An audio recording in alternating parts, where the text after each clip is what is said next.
Thank you. It's great to be at Trump Tower. It's great to be in a wonderful city, New York. This is beyond anybody's expectations. There's been no crowd like this.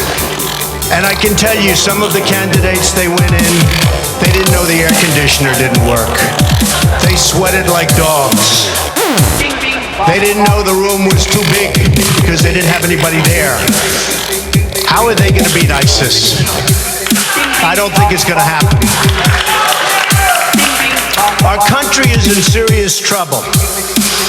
We don't have victories anymore. We used to have victories, but we don't have them. When was the last time anybody saw us beating, let's say, China in a trade deal? They kill us. I beat China all the time. All the time. When did we beat Japan at anything? They send their cars over by the millions. And what do? When was the last time you saw a Chevrolet in Tokyo? It doesn't exist, folks. They beat us all the time. When do we beat Mexico at the border? They're laughing at us, at our stupidity. And now they're beating us economically. They are not our friend, believe me. But they're killing us economically. The U.S. has become a dumping ground for everybody else's problems.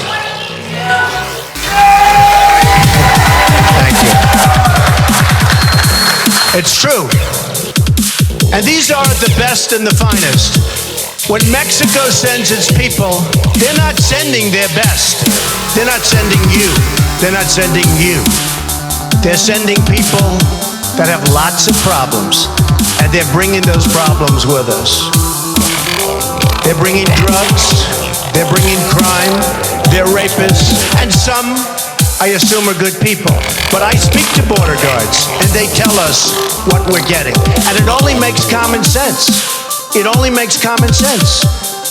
They're sending us not the right people. It's coming from more than Mexico. It's coming from all over South and Latin America, and it's coming probably from the Middle East. But we don't know, because we have no protection, and we have no competence. We don't know what's happening. And it's got to stop. And it's got to stop fast.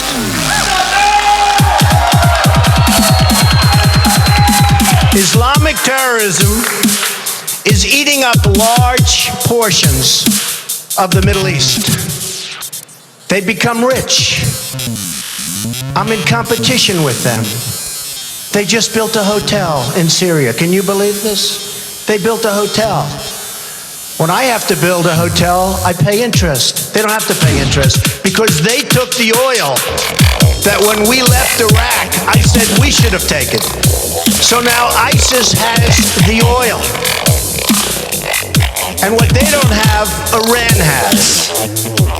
And and I will tell you this, and I said it very strongly, years ago, I said, and I love the military, and I want to have the strongest military that we've ever had, and we need it more now than ever, but I said, don't hit Iraq, because you're going to totally destabilize the Middle East. Iran is going to take over the Middle East. Iran and somebody else will get the oil, and it turned out that Iran is now taking over Iraq. Think of it. Iran is taking over Iraq, and they're taking it over big league. We spent $2 trillion in Iraq. $2 trillion. We lost thousands of lives, thousands in Iraq. We have wounded soldiers who I love. They're great. All over the place. Thousands and thousands of wounded soldiers. And we have nothing.